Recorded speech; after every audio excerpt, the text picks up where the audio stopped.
Hello everyone, welcome to the Civils. For various competitive exams, subscribe to our channel and for various updates and study material, join our Telegram channel. आज हम करेंगे vector. एक अच्छा topic है जो आपको exam में 1 से 2 क्वेश्चन इससे पूछ सकते हैं। तो देखते हैं वेक्टर्स में है क्या है। सबसे पहले हमें कुछ चीज़ों के बारे में पता होना चाहिए। फिजिकल क्वांटिटीज़ क्या होती हैं इसके बारे में हमें पता होना चाहिए। Physical quantities anything that can be measure, जिसको हम मेज़र कर सकते हैं उसको हम क्या बोलेंगे, फिजिकल क्वांटिटी। ठीक है, जैसे हमारे पास दूध हो गया, हम इसको मेज़र कर सकते हैं। वाटर हो गया, हम इसको मेज़र कर सकते हैं। ठीक है, ये सब चीज़ें क्या आ जाएंगी, हमारे पास फिजिकल क्वांटिटी आ जाएगी। अब फिजिकल क्वांटिटी को हम फर्दर डिवाइड करते हैं 3 टाइप्स में, scalar quantity, vector quantity and tensor. जा रखना आपने 3 types, scalar, vector and tensor.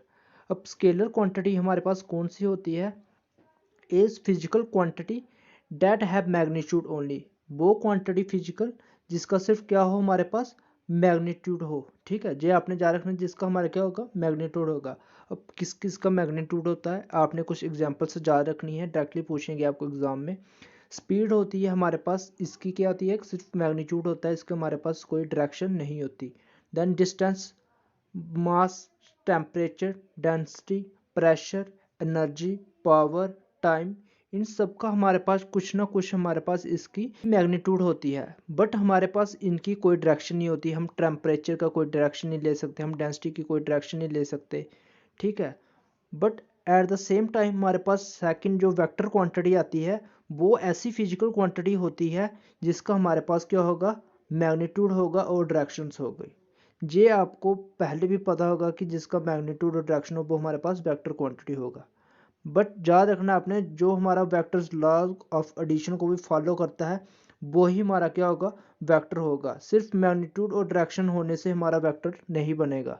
Magnitude, direction plus follows vector law of addition.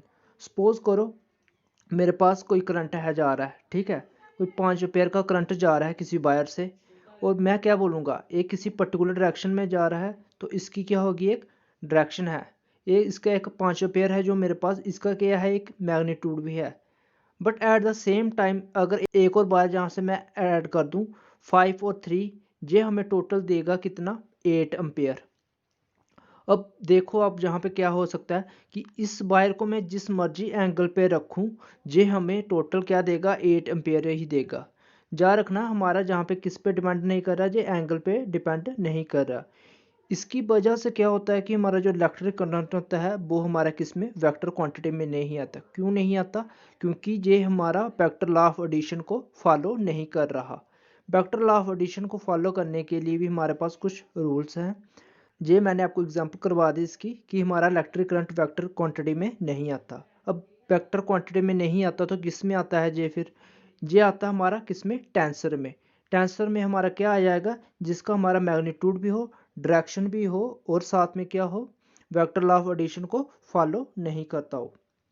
अब वेक्टर में कौन कौन सी चीज़ें आ सकती हैं हमारे पास, जैसे डिस्प्लेसमेंट आप सभी ने देखा हो, इसका हमारे पास क्या होता है, एक मैग्नीट्यूड होता है, डायरेक्शन होता है, पर प्लस साथ में ये वेक्टर लॉ ऑफ एडिशन को फॉलो करता है। Then acceleration, velocity, force, torque, electric field, magnetic field, weight, ये सब हमारे पास क्या आ जाते हैं, वेक्टर क्वांटिटी। आपको डायरेक्टली पूछ सकते हैं कि स्केलर और वेक्टर क्वांटिटी हमारी क्या है। नेक्स्ट हमारा जो टेंसर था, इसके बारे में आपको मैंने करवा दिया कि स्ट्रेस आ गया, इलेक्ट्रिक करंट, ये हमारा टेंसर में। अब कुछ देख लेते हैं कि हम वेक्टर्स को कैसे रिप्रेजेंट करते हैं और इसके लिए लॉज ऑफ वेक्टर एडिशन कौन कौन से हैं। वेक्टर को हम रिप्रेजेंट कर सकते हैं ए से बी, अगर बी कोई वेक्टर जा रहा है तो हम उसके ऊपर ए से बी जाके एक कैप ड्रा कर देंगे, जहाँ तो ऐसे कर लो, जहाँ फिर छोटा स्मॉल ए डाल के उसके नीचे एक लाइन ड्रा कर देंगे, जहाँ फिर हम एक बोल्ड ए डाल देंगे अच्छे से। ये हमारा तीनों इनमें से हम किसी फॉर्म में रिप्रेजेंट कर सकते हैं। आगे आ जाता है कि लॉज कौन कौन से हैं वेक्टर एडिशन के लिए। सबसे पहले आ जाता है हमारे पास triangle law of vector addition.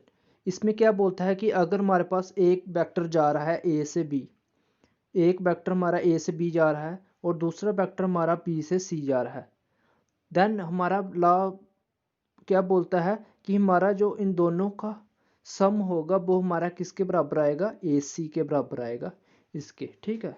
ए से बी जा रहा है, ए से बी जा रहा है और बी से सी जा रहा है, तो हमारा क्या आ जाएगा, ए सी के बराबर। ये हमारा triangle law of vector addition. ऐसे ही हमारा नेक्स्ट जो लॉ होता है parallelogram law of vector addition. ये भी हमारा क्या होगा, पैरेललोग्राम में हमारा अगर एक ऐसे जा रहा है और दूसरा वेक्टर ऐसे जा रहा है हमारा, तो पैरेललोग्राम की हमें पता साइड्स क्या होंगी, आपस में इक्वल्स होंगी, अपोजिट साइड्स। तो हमारा अगर ए वेक्टर जे है और जे भी अपोजिट ए वेक्टर आ जाएगा, जे बी वेक्टर है तो जे हमारा क्या आ जाएगा, बी वेक्टर। इसमें हमें जो सेंटर से हम डायगोनल ड्रा करते हैं वो हमें इन दोनों का क्या मिलता है, सम मिलता है। ये आपने याद रखना है, parallelogram law of vector addition ये बोलता है हमारा। ऐसे ही हम पॉलीगन किसी भी टाइप का हो तो हम अलग अलग सभी के लिए निकाल सकते हैं, सिर्फ ऐड करके। जैसे ए से बी सी डी, तो हमारा जो ओ से एन तक जाएगा वो सभी का क्या हो जाएगा, प्लस हो जाएगा। नेक्स्ट जो आपका टॉपिक आता है, इसमें रिप्रेजेंट कैसे करते हैं हम वेक्टर्स को। इस पे आपको याद रखना है कि हम इसको 3 डायमेंशनली रिप्रेजेंट करते हैं, और तीनों डायमेंशन में क्या आ जाएगा, एक एक्स डायरेक्शन आ जाएगी, एक वाई डायरेक्शन आ जाएगी, और हमारे पास एक जेड डायरेक्शन आ जाएगी। और हमारे पास क्या आ जाते हैं, यूनिट वेक्टर मान लेते हैं हम तीनों डायरेक्शन में एक एक, आई जे के। आई जे के इनको हम रिप्रेजेंट कर सकते हैं इन तीनों फॉर्म में से कोई भी लिख सकते हैं। आई के ऊपर हम क्या कैप डाल सकते हैं, आई सिंपल लिख सकते हैं, और आई के ऊपर हम बार डाल सकते हैं, ठीक है। ये हमारे तीनों में से आप किसी भी फॉर्म में लिख सकते हो। और ये हमारे क्या तीनों यूनिट वेक्टर्स है, तो मीन्स कि इनका मैग्नीट्यूड लूंगा तो वो मेरे क्या आएगा, 1 के बराबर। अब मेरे पास आ गया कोई पोजीशन वेक्टर। अब पोजीशन वेक्टर क्या होता है कि हमें किसी पॉइंट की दिखानी हो कि वो हमारा कहाँ पे लाई कर रहा है, पोजीशन क्या है उसकी। देन हमने जो निकालना हो उसके लिए वो हमारा आता है पोजीशन वेक्टर के अंदर। सपोज करो मेरे पास एक कोऑर्डिनेट आ गया, एक पॉइंट आ गया मेरे पास पी एक्स बाई जेड, इसी तीनों कोऑर्डिनेट में पी एक्स बाई जेड लाई कर रहा है, और ओरिजिन से उसका जो डिस्टेंस है वो आर डिस्टेंस पे है। देन जो हमारे पास आर डिस्टेंस है उसकी जो पोजीशन वेक्टर बनेगा वो हमारा क्या बनेगा, x I plus by J plus Z के। ये आपने डायरेक्टली याद रखना। अगर हमें पॉइंट्स गिवन है तो हम ऐसे लिखेंगे इसको पोजीशन वेक्टर को, और रीजन से ये हमारा डिस्टेंस आ गया। अब मैग्नीट्यूड हमने किसी निकालना हो वेक्टर का, एक सपोज करो मेरे पास वेक्टर आ गया, जैसे आर वेक्टर ही आ गया, इसको मुझे अब मैग्नीट्यूड निकालना हो तो मैं क्या निकालूंगा, अंडर रूट में डाल के X square plus Y square plus Z square. इसके ऊपर आपको न्यूमेरिकल आ सकता है, मैग्नीट्यूड निकालो, आपको एक वेक्टर दिया तो आपने सीधा अंडर रूट डाल के तीनों को लिख के आपने सीधा अंडर रूट निकाल लेना है वेक्टर का। आगे आ जाता है हमारे पास यूनिट वेक्टर। अब यूनिट वेक्टर मैंने आपको बताया आई जे के हमारे पास तीनों के होते हैं, एक किस्म के यूनिट वेक्टर होते हैं। अब कोई ए वेक्टर है, अब उसका हमने अगर यूनिट वेक्टर निकालना हो तो हम उसको कैसे डिनोट करते हैं, ए के ऊपर हम छोटी सी कैप डाल के, और जो हमारे पास ए वेक्टर है उसको लिखना है आपने सीधा ऐसे ही, और नीचे उसका डिवाइड में अपना क्या निकाल देना है, उसका मैग्नीट्यूड निकाल देना है। एक एग्जांपल जैसे मैंने ली हुई है, जहाँ पे ए मेरे पास एक वेक्टर आ गया, मैं क्या करूँगा, अगर यूनिट वेक्टर पूछा एग्जाम में तो मैं क्या निकालूंगा, पहले इसका मैग्नीट्यूड निकालूंगा। मैग्नीट्यूड मेरा आ गया सिर्फ सिंपल 9। 9 कैसे आया, आई के साथ 1 है, इसके साथ 2 आ गया, और ये 2, इनका जब मैं करूँगा तो मेरा 9 आ जाएगा। अब यूनिट वेक्टर निकालने के लिए मुझे पहले ए वेक्टर लिखना पड़ेगा, डिवाइड में उसका मैग्नीट्यूड। मैं क्या लिखूंगा, 1/3, जो मेरा ए वेक्टर है उसको सीधा लिख दिया।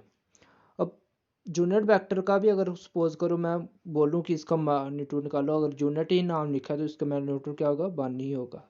ये आपने याद रखना है। आपने सिर्फ ये चीज़ याद रखनी है कि यूनिट वेक्टर निकालना हो तो आपने ये फार्मूला लगा के डायरेक्टली कर लेना है। नेक्स्ट आ जाते हैं हमारे पास कुछ लॉज आ जाते हैं। लॉ क्या हो जाता है, अगर एक वेक्टर है और उसमें मैं क्या डाल रहा हूँ, एक zero vector. Zero vector means एक नल वेक्टर ऐड करूँ तो वो मेरे पास टू वेक्टर ही जो होगा वो ही मेरे पास आ जाएगा। नेक्स्ट जो लॉ बोलता है एग्जिस्टेंस ऑफ इनवर्स। अगर मेरे पास एक वी वेक्टर है, उसमें अगर मैं उसका माइनस ऑफ बी डाल दूँ तो वो हमें ये जीरो के बराबर रिजल्ट देगा। थर्ड जो मेरा है, अगर दो वेक्टर है यू प्लस बी वेक्टर, तो मैं उनका अगर उल्टा लिख दूँ उनको v प्लस यू, तो वो मेरा क्या रहेंगे, सेम रहेंगे। मीन्स कि कम्यूटेटिव लॉ को वो फॉलो करते हैं। नेक्स्ट आ गया मेरा algebra of vector. Algebra of vector में हम पढ़ेंगे एडिशन कैसे करनी है वेक्टर्स की, सब्ट्रैक्शन कैसे करनी है और मल्टीप्लिकेशन कैसे करनी है किसी एक स्केलर के पास। सपोज करो मेरे पास ए वेक्टर आ गया है जे छोटा सा दिया हुआ, और बी वेक्टर आ गया मेरे पास आई कैप माइनस जे कैप प्लस 2k। अब एडिशन करनी है तो मैं क्या करूँगा, ए प्लस बी लिया, उन दोनों को ऐड कर दूंगा, जो जो आई वाले होंगे और जे वाले होंगे और के वाले। पहले आई प्लस आई किया तो मेरे जे 2i बन गया, माइनस जे और minus j minus 2j plus 2k plus 0k means कि 2k ही रहा, जे मेरा बन गया प्लस के। अब इनका मैग्नीट्यूड पूछा हुआ आपने, तो आपने मैग्नीट्यूड कैसे निकाल लेना है, जो अभी आपने प्लस किया उसका आपने आगे फर्दर मैग्नीट्यूड का फार्मूला लगा के आपने सीधा वैल्यूज पुट कर देनी है, मैग्नीट्यूड निकल जाएगा। अगर सपोज करो सब्ट्रैक्शन होती तो मैं क्या करता, आई माइनस आई मेरा 0 आ जाना था, माइनस माइनस और माइनस करके जे मेरा क्या बन जाना था, प्लस का जे बन जाना था और माइनस 2j, जे मेरा इसका सब्ट्रैक्शन का रिजल्ट निकलना था। अगर सब्ट्रैक्शन का अगर मार्ड निकालना हो मैंने मैग्नीट्यूड, तो मेरा आएगा 0 प्लस 1 प्लस 4, जे आ जाना था मेरा क्या √5 इसका माइनस ए माइनस बी। नेक्स्ट क्या है मेरे पास, स्केलर से अगर मैं किसी भी मल्टीप्लाई कर दूं एक वेक्टर को, तो वो स्केलर मेरा सबके साथ क्या हो जाएगा, मल्टीप्लाई चले जाएगा।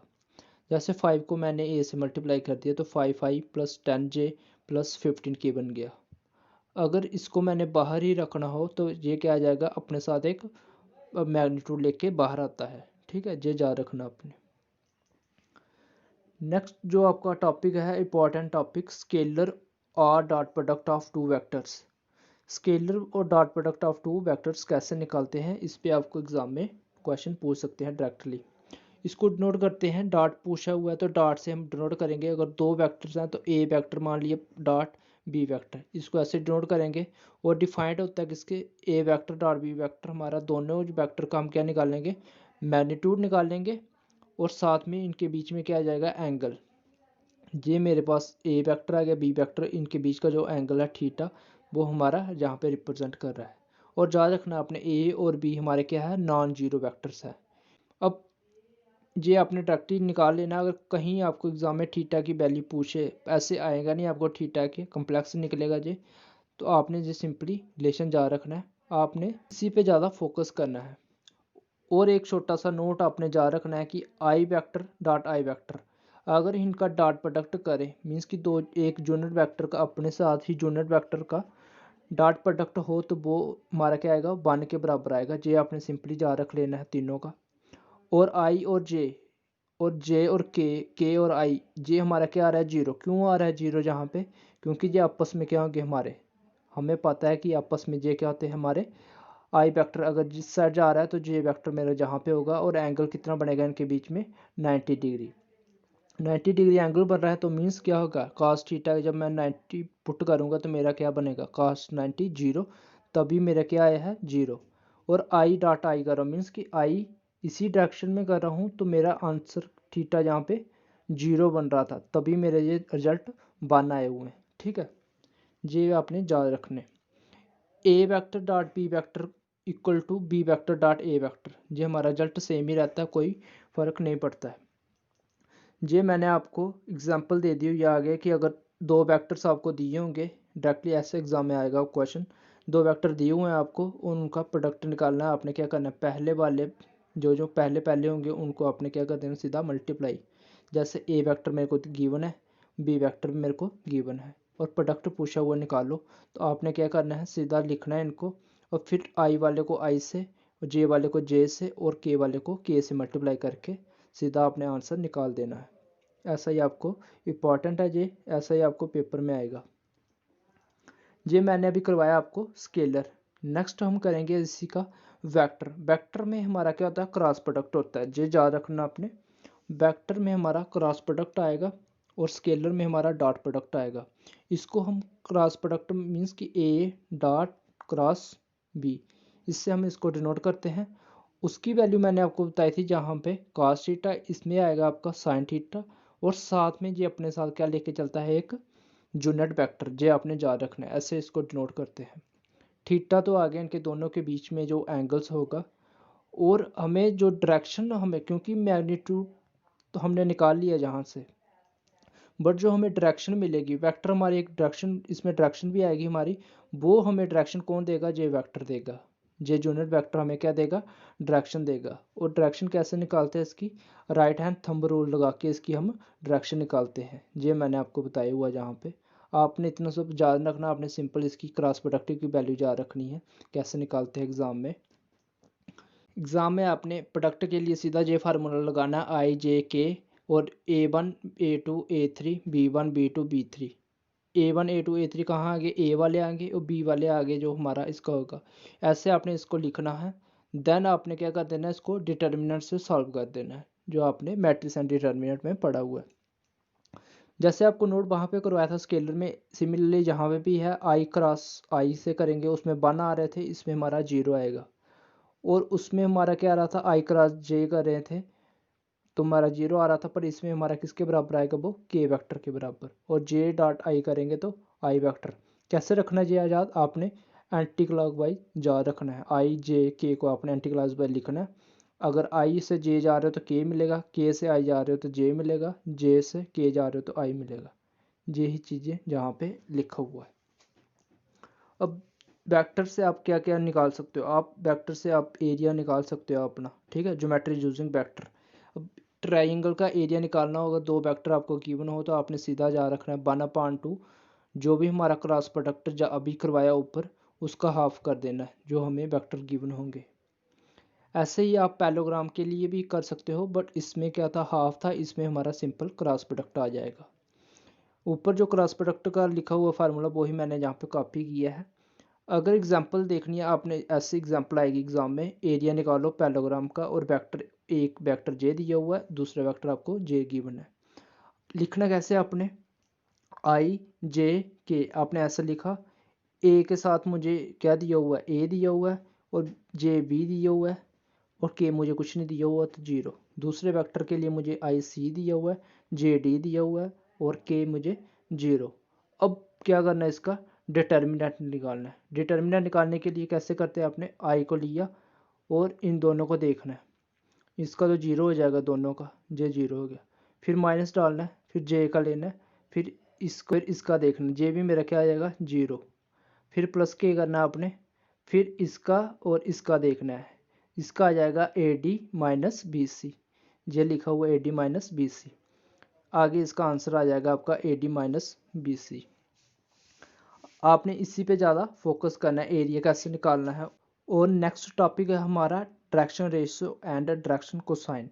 इस पे आपको पूछ भी सकते हैं एग्जाम में, अगर आया तो आपको सिंपल एक वेक्टर गिवन होगा, तो अगर डायरेक्शन रेशियो पूछेंगे तो आपने क्या करना है, जो भी आपके पहले आई जे के को कोफिशेंट्स होंगे वो आपकी डायरेक्शन रेशियोज आएंगी।